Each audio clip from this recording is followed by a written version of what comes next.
له إلا هو وإن يردك بخير فلا راد لفضله يصيب به من يشاء من عباده وهو الغفور الرحيم الله أكبر আল্লাহ বললেন ওয়াইয়ামসাল্লাহু বিদুররিন ফালা কাশিফা লাহু ইল্লা হু। আল্লাহ যদি তোমাকে কোনো বিপদ স্পর্শ করায়, আল্লাহ যদি তোমার কোনো বিপদে ফেলে দেয়, ওই বিপদ থেকে উদ্ধার করার তিনি ছাড়া আর কেউ নাই। জোরে বলেন ঠিক কিনা? তিনি যদি কোনো বিপদে ফেলেন, তিনি ছাড়া বিপদ থেকে উদ্ধার করার কেউ নাই। আর তিনি যদি তোমার প্রতি কোনো অনুগ্রহ করতে চান, ওই অনুগ্রহ ঠেকিয়ে দেওয়ার ক্ষমতাও কারো নাই। আল্লাহ যদি আপনার সফলতা দিতে চায়, পৃথিবীর কোন শক্তি ওই সফলতাকে থামাতে পারে? এজন্য আল্লাহ বললেন, খবরদার, চিন্তা রাখিদা খালিস করে নাও।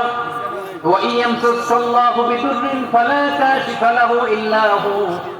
আল্লাহ বিপদে ফেললে বিপদ থেকে উদ্ধার করার কেউ থাকে না।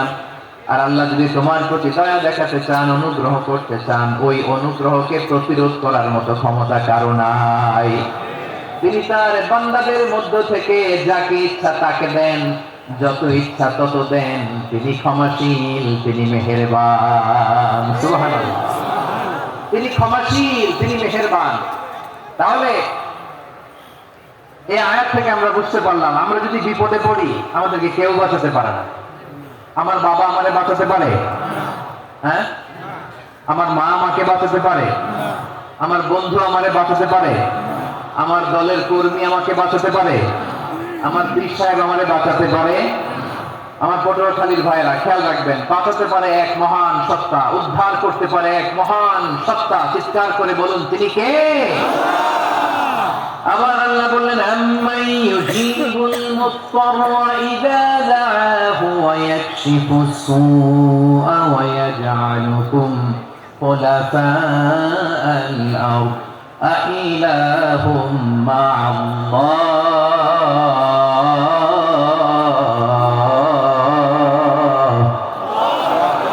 ক্বালিলাম মা তাযাক্কারুন। রব্বুল আলামিন বলেন, বিপদে পড়ে কাতর কণ্ঠে চিন্তাগ্রস্ত হয়ে যখন কেউ ফরিয়াদি হয়ে আল্লাহর ডাকে হাত তোলে, তখন ওই ব্যক্তির ডাকে সাড়া দেয় কে? সবাই বলুন। কাতর কণ্ঠে বিপন্ন অবস্থায় আপনি যখন কেঁদে কেঁদে হাত তুলে আপনার দুঃখের কথা জানান, আপনি যখন ডাকেন তারে, তখন আপনার ডাকে সাড়া দেয় কে? আল্লাহ বলে, আমি সাড়া দেই। তোমাদের বিপদকে মুক্ত করে দেয় কে? ওই আল্লাহর সাথে কোন উপাস্য আছে নাকি? কিন্তু খুব অল্প সংখ্যক লোকই তোমরা উপদেশ গ্রহণ করো। কথাটা কার? তাহলে বিপন্ন মানবতা যখন কাঁদে, মানুষ যখন বিপদে পড়ে নিরুপায় হয়ে ফরিয়াদ করে, তার ডাক শোনার কেউ নাই একজন ছাড়া। চিল্লায় বলেন তো, তিনি কে? এজন্য আমরা ফরিয়াদের হাত কার দিকে তুলবো? প্রিয় পটুয়াখালী, বলেন, ফরিয়াদের দুটো হাত আমরা কার দিকে তুলবো? এবং খেয়াল রাখতে হবে, মাথার সাথে সেট করে নিতে হবে, আল্লাহ ছাড়া আমাকে উদ্ধার করার কেউ নাই। এই পৃথিবীতে কেউ আপন না। প্রিয় ভাইরা, বিপদে পড়লে বোঝা যায় কেউ আপন না। আপন শুধু একজন মহান সত্তা, তিনি কে? এটাকে আপনারা খেয়াল রাখতে পারবেন? হ্যাঁ? বিপদে আপদে কেউ আমাদের বাঁচাতে পারে না, চড়াতে পারে না, মুক্তি দিতে পারে না, উদ্ধার করতে পারে না, একমাত্র আমার প্রভু ছাড়া, আল্লাহ ছাড়া। চিল্লায় বলেন ঠিক কিনা? এবং প্রিয় পটুয়াখালীর ভাইয়েরা, মাথার সাথে এটা সেট করে নিতে হবে যে আমাদের পুরো জীবনটাই পরীক্ষা। পুরো জীবনটাই কি? The life is a test. পুরো জীবনটাই পরীক্ষা। এই জীবনে বিপদ আসবে, আপদ আসবে, পরীক্ষা আসবে, সবার জীবনে এটা থাকে। এক একজনের পরীক্ষা এক এক রকম।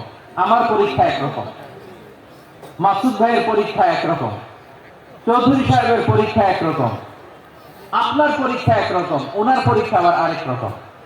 পুরো পৃথিবীটাই পরীক্ষা ক্ষেত্র, সবাই পরীক্ষা দিচ্ছে, কিন্তু কারো পরীক্ষা প্রশ্নের সাথে কারোটার মিল নাই। সুবহানাল্লাহ পড়বেন না?